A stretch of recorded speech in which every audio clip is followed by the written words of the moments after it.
नमो बुद्धाय। एक छोटी सी घटना बताते हैं आप लोगों को। देखिए, आनंद बंती जी को भी निंदा सह नहीं पाते हैं। एक बार ऐसी घटना होती है। भगवान बुद्ध जी एक बार कौसंबी में जाते हैं। आनंद बंती भी रहते हैं, भिक्षु संघ भी रहते हैं। तो कौसंबी का एक राजा था जिसका नाम था चंड पज्जोत, जिसकी एक पत्नी थी माँ गंदिया। भगवान बुद्ध जी से किसी कारणवश वो वैर बांध ली थी। भगवान बुद्ध जी को खूब निंदा करवाई। उसी नगर में इतना निंदा करवाई, लोगों को पैसा दे करके इतना निंदा करवाई। भंती लोग जहां जाते हैं निंदा ही निंदा, खूब गाली। अंत में आनंद भंती जी को सहन नहीं कर पाया, मतलब बहुत खराब करा। आनंद भंती भगवान बुद्ध जी को बोलते कि भगवान, हम लोग यहाँ से चलिए ना, ये लोग सिर्फ निंदा ही निंदा कर रहे हैं, बहुत ज़्यादा अपमान कर रहे हैं। तो आनंद भंती जी को भगवान बुद्ध जी कहते कि आनंद, उधर दूसरा जगह जाएंगे तो अगर वहां भी निंदा किया तो भगवान हम लोग तीसरी जगह जाएंगे। भगवान बुद्धि बोले वहां भी निंदा किया तो चौथे जगह जाएंगे। भगवान बुद्धि बोले वहां पर भी निंदा किया तो भगवान बुद्ध जी, ये जम्बू द्वीप तो बहुत विशाल है, हम लोग कहीं भी जा सकते हैं। भगवान बुद्ध जी कहते हैं कि वैसा नहीं। आनंद, जिस जगह पर, भगवान बुद्ध जी कहते हैं कि जिस जगह पर प्रॉब्लम क्रिएट हुआ है, तो प्रॉब्लम खड़ा हुआ है, तो मुसीबत आया है, तो उसको वहीं पर उसका समाधान करना चाहिए, सॉल्यूशन करना चाहिए। भागने से कोई लाभ नहीं है। आनंद, वो झूठी निंदा से कोई लाभ नहीं। वो झूठी निंदा जो करते हैं हम लोग के जीवन में, वो नहीं है, वो सचमुच में झूठ है, इससे कोई लाभ नहीं उसको। आनंद, मैं हस्तिराज के समान हूँ। आनंद, जिस प्रकार हाथी युद्ध में जाने के बाद हाथी को चारों तरफ से अटैक होता है, हाथी को तीर लगता है, भाला लगता है, अलग अलग बहुत सारे मतलब प्रहार आते हैं। क्या हाथी भाग जाता है युद्ध भूमि से? नहीं, हाथी सहन करता है, हाथी सहन करता है। आनंद, मैं हाथी के समान इन बुरे वचनों को मैं सहन करता हूँ। मेरे पास सहनशीलता है पर्वत के समान, हाथी के समान। इसलिए आनंद, भागने से कोई लाभ नहीं है। भगवान बुद्ध जी इसका सुंदर गाथा बताते हैं। देखिए कितना सुंदर है। दंतं नयन्ति समिति, दंतं राजाभिरुहति, दंतो सेठो मनुष्येषु योति वाक्यं तितिक्षति। अर्थात इसका अर्थ है क्या? दंतं नयन्ति समिति, जो कोई हाथी अगर सुधारा हुआ है तो, जो कोई जंगली हाथी नहीं, हाथी जंगल से आता है तो क्या सुधरा हुआ रहता है? नहीं। अगर हाथी सुधारा हुआ है तो क्या हो सकता है? हाथी अगर सुधारा हुआ है तभी हाथी पर बैठ करके हाथी को सड़क से लेके जाया जा सकता है। अगर हाथी दमन है तो, हाथी दमन नहीं तो क्या होगा? आदमी लोग को मारेगा, घर तोड़ेगा, ये करेगा। सुधरा हुआ है तो हाथी पर बैठ करके भी आराम से जा सकता है।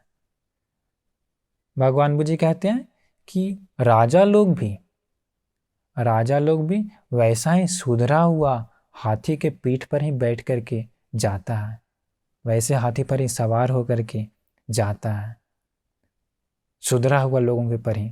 भगवान बुद्ध जी कहते हैं उसी प्रकार दंतो सेठो मनुष्येषु योति वाक्यं तितिक्षति।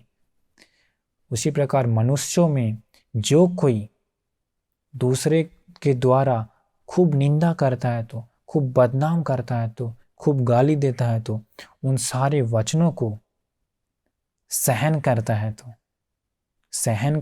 तो दमन हो गया है, तो अपने आप को सुधार लिया है, तो वैसा व्यक्ति ही मनुष्यों के बीच श्रेष्ठ होता है, उत्तम होता है। देखिए कितना सुंदर है। और एक गाथा बताते हैं भगवान बुद्ध जी। वरमस्य तरा दंता आजा नीया च सिंधवा, कुंजरा च महानागा अत्तदंतो ततो वरम। भगवान बुद्ध जी कहते हैं कि कोई अगर